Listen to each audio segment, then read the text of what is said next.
يا مساء الفل، عاملين إيه؟ كل سنة وأنتم طيبين. النهارده هنعمل بقى طبق سهل جدًا وينجز معانا في المطبخ، مش هياخد وقت، وفي نفس الوقت هو حلو وسهل ولذيذ وطعم وكل حاجة. طبعًا إحنا عارفين الفراخ غليت إزاي، فبتتدلع علينا، بس إحنا بقى هنطلّعه عليها وهنعلّقها. النهارده هنعلّق الفراخ، هنعمل فراخ مشوية متعلّقة بخلطة هندي حلوة جدًا، جدًا وسهلة ومش هتاخد معاكِ أي وقت في المطبخ، وطالعة مستوية وزي الفل، والرز هنعمله 3 ألوان. تعالوا بقى نشوف هنعمله إزاي.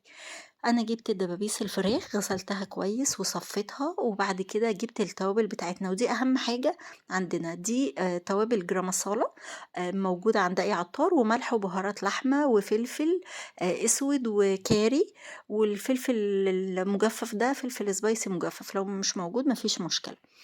بتحطي بقى معلقتين زيت وتقلبي الخلطة مع بعض، تحطي معلقة مستردة، وبعد كده بتحطي نُص ليمونة، بتحطي صوص باربيكيو.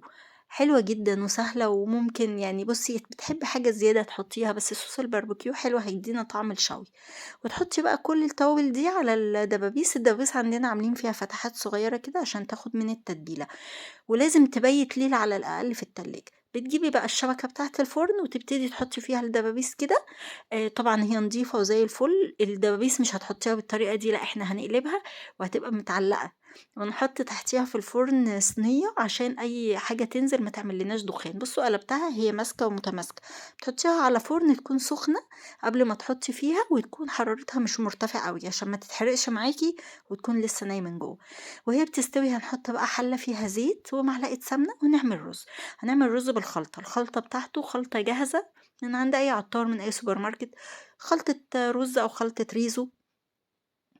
بتقلّبيه كويس معاكِ لغاية كإنِّك بتعملي رز عادي مفلفل، وبعد كده بتحطّي شوية كاري أو كركم عشان يدّي لون أصفر شوية. بس مش عاوزين كتير يعني عشان ما يمرّرش معاكِ. وتقلّبي لغاية لمّا خلاص أنتِ كإنِّك بتعملي رز عادي. هتحطّي بقى المَيّة بتاعتِك، لازم تكوني مسخّنة مَيّة الأول. وبعد كده بتحطّي، لو أنتِ عاوزة بقى تزوّدي الطعم شوية، ممكن تحطّي مكعب مرقة لو بتحبيه، ما بتحبيش خلاص.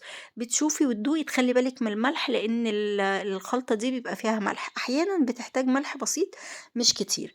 بس قلّبتيها، غطّيها بقى لغاية أول ما تبتدي تدخل في إنها تتشرّب، ما يكونش استوى أوي. وتجيبي لون زعفران تدوّبيه في نقطة مَيّة بسيطة وتحطّي على الوش كده. كده إحنا عندنا لون طبيعي في الرز، ودوّة تاني لون عندنا.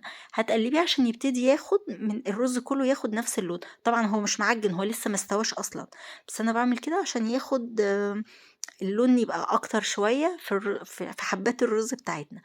وبعد شوية تحطّي لون تاني، جِبتِ لون أخضر. أنتِ ممكن تحطّي أي لون بقى بتحبيه، هو بس حاجة يعني صحّية، بس بتدّي لون أفضل. عقبال ما ده استوى كان ده استوى، والاتنين زي الفل وتحفة وزي العسل كده، وما خدتيش أكتر من نُص ساعة بالكتير أوي في المطبخ. جرّبيها وما تنسيش تقولي لي رأيِك إيه، وألف وهنا وشفا عليكم.